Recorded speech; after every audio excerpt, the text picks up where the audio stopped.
Welcome back to New World Next Week. I'm James Corbett of CorbettReport.com.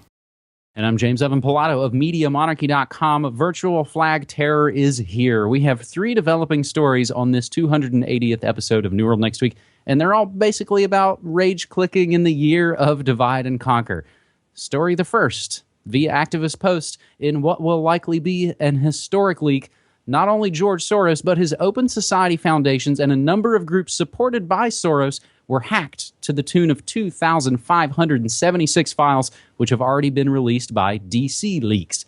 The files come from institutes and Soros-operated funded organizations all across the world: USA, Europe, Asia, Latin America, Africa, the President's Office, and the World Bank. The documents span from 2008 to 2016. George Soros is, of course, most well known for playing a major role in the funding and facilitating of the bulldozer revolution in Serbia that overthrew Milosevic in 2000.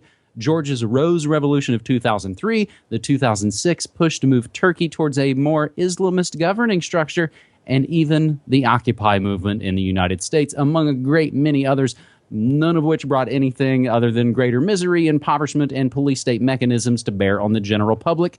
The Occupy movement, maybe being the only exception, still brought nothing to its participants except the opportunity to burn off excess anger and energy, along with a few cracked protester skulls. It was otherwise an incredible waste of time. Soros has also been instrumental in funding and radicalizing the Black Lives Matter movement that has produced riots, racial attacks, and general racial tension across the country.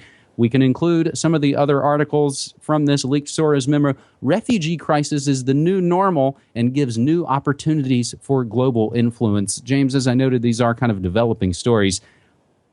What do we make of all of this? Because as we've noted now for many, many years, and I think as Webster Tarpley coined the phrase, it's virtual flag terrorism. There's no real way to exactly know who's doing what to who. That's true. I think we can get caught up more on the who's doing it rather than what is being revealed. And that's the entire strategy with the DNC leak, is to go, oh, it's Russian hackers. So don't look at any of the actual material here. Don't look at the things that we're actually doing behind the scenes because it's Russians. And that's the strategy they're trying. That's not the important part of this story. In fact, even for people, especially for people who know, for example, from episode 113 of the Corbett Report, Meet George Soros, know about Soros and all the shady stuff that he's involved in, it's tempting to take this and just dismiss it as, nothing. We already knew all of this kind of, dismissal. I think it's more important than that. The point here is that it is 100% open and established that people like Soros and groups like the Open Society Foundation are pulling strings and are pushing levers and trying to get you to react with rage, trying to pit you against your neighbor, trying to make you hate, that person down the street, rather than looking at people like the Soroses of the world. The question is, how are you going to respond to that? Are you going to play into that? Are you going to get into the rage cycle of the damn refugees and Black Lives Matter protesters and those are the enemies? No, the enemies are the ones who are making this happen at the top. That is what we have to keep in mind. And the only way to win their rigged game is not to play it. Do not give in to the dissension and the strife, because they want you rioting on the streets. They want the rage. They grow in power with the rage. So don't give into it. Do not give them that.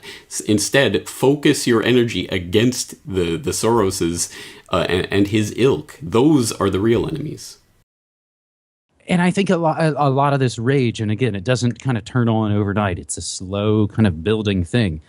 A lot of it has been built by, I think, the cognitive dissonance, that hurt in your stomach from trying to make sense of looking around at a world that does not really make sense anymore. The stories don't make sense, even from a logical, like beginning, middle, and end kind of story structure kind of way. And I think that's led to a lot of what we're seeing. So there's a comment, and again, everything we say and play will be included in the show notes down below. So please follow that and do more research and comment and share. And that's how, again, we kind of learn our way forward, like our buddy Richard Grove says. But I think where a lot of this comes from is none of it makes sense, and everything does seem so crazy. There's a comment on the activist post story about hack proofs, dissident groups, and movements funded by Forrest that kind of notes we're in the twilight zone. We're in a strange spot where Soros funds the legalization of marijuana, which is ultimately a massive peaceful movement, and then he funds violent movements as well. It's all these things that don't seem to make sense, which gets at the fundamental part, I think, James, of they fund both sides. That's a pithy, small way to put it, but that's really what's going on. They fund both sides to kind of foment their order out of that chaos. So things are really kind of crazy here in the States right now. Cities quite literally on fire, and America's next top president can't stand up for falling down. So we'll include the link to your older episode as well, James, Meet George Soros, as we move to our second story this week on the hacks that never end. And we take a story from Business Insider. Shadow brokers claim NSA hack and share some high-tech hacking tools. Cybersecurity experts are searching for answers after an unidentified group claimed on Monday to have hacked into Equation Group, an elite cyber attack group associated with the NSA. The shadow brokers claimed in a post on Tumblr to have hacked Equation Group and say they're holding an auction to sell off the cyber weapons they were able to steal. Shadow brokers have provided samples of files free to access to prove their legitimacy. Now, Business Insider actually goes on to say, we didn't actually post any of this because it might put them in a damaging situation. So this is another ongoing, developing story where I don't really know who to trust in a lot of these situations. James, do you?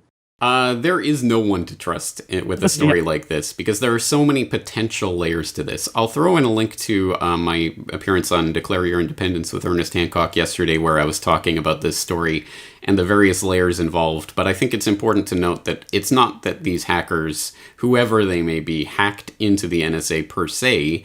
It seems that they hacked into a malware staging server for the NSA. Of course, the NSA doesn't mount their malware attacks on others from their own servers. They have servers around the world that they use for those purposes. It looks like someone was hacking into this. Snowden, for whatever that's worth, is on Twitter saying that this is probably Russia, and it's probably them sending a warning to the US to say, we know whatever you were doing on this particular malware staging server, we know it because we were monitoring it. And he thinks that that's kind of a chess game about the DNC leaks and, you know, don't blame us because we have goods on you kind of thing. Again, take all of this for whatever it's worth. I mean, it's just layer upon layer of the onion, and who knows who this shadow banking or shadow broker group is, or what their real agenda is, or whether it's the NSA itself doing it to itself. I mean, I don't know. There's so many different possibilities here.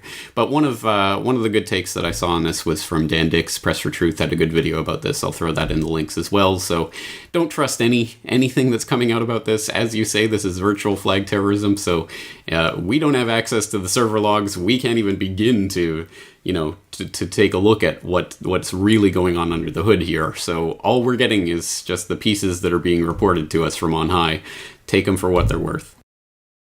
You mentioned Hancock, and I actually, as you were talking, I think of Hitchcock as we're looking at a lot of these things. So you're sort of saying the who and how they did it and all those things are possibly the red herring of all of it, and that ultimately the story is really about what is contained in the files, and the legitimacy of those has never really been put into question. We don't question any of the things that now we know. Soros funds all these organizations. Now we know all the stuff about Hillary, all the other groups. I believe the word you're looking for is MacGuffin. MacGuffin. I already just typed it out. It's a MacGuffin. So like the Spike Lee film Inside Man from several years ago, the MacGuffin in a way in that movie is it's all about this bank robbery, and it's a big, cool bank robbery movie. But when it ultimately turns out the whole movie is about, I think, Nazi credentials hidden away in banks, and that's that the information is the real thing, and that the jewels in the bank robbery are just a show to kind of keep everybody, including the police, including the people, and everybody distracted. Now, James, you knew that word MacGuffin. Have you done shows or talks about that? I haven't, but I am a Hitchcock fan. All right. Well, let's note that for maybe a film literature and New World Order episode as we move to our third and final story on this New World Next Week for August 18th, 2016. Russian hacker Guccifer. Is it Guccifer or do people say Guccifer? I'm sorry. I say Guccifer, but I don't know. It doesn't matter. it's got two C's. The Italian in me says it's Guccifer. So I don't know. People will comment about how to correctly pronounce it. I do tend to mangle names sometimes. Russian hacker Guccifer 2.0 publishes complete personal information of 200 congressional Democrats, and he gets his Twitter account suspended for a little bit. The Twitter account of Guccifer 2.0, the hacker who claimed responsibility for leaking a trove of Democratic National Committee documents, was suspended less than 24 hours after dumping fresh DNC data. Last Friday, the hacker wrote a blog post taking credit for a fresh leak from the Democratic Congressional Campaign Committee. That's the DCCC link, so you need kind of a spreadsheet to follow along. He published an Excel spreadsheet containing the mobile phone numbers and email addresses of every Democrat in the House of Representatives, as well as passwords to DCCC files to substantiate his claim. The hacker, who had actively been using Twitter to publicize his leaks, has since had his account suspended, but it's been reinstated. You can go to it right now and see that he's retweeting and doing all the normal Twitter things. Enter another character onto this drama. WikiLeaks claimed that the suspension was related to the publication of the DCCC documents. And again, we don't really know who to believe anymore, whether or not this is Guccifer or Guccifer, or whether he's Russian or what. James? Look, here's the thing about this. He's running a WordPress.com site. He's on Twitter. It's not like the NSA can't bring to bear their multi-gajillion dollar, tech, spying tech to find out who this guy is and where he is and, nab him. If they really wanted to. That's the thing about this. Who is allowed to leak, and what are they allowed to leak, and why are they allowed to leak it? Because it has to be seen in that context, especially when the NSA is the internet and the internet is the NSA. They know where this guy is, and they can shut him down at any time. And clearly, like Twitter, they shut him down for a little while, but okay, you can keep going, keep leaking.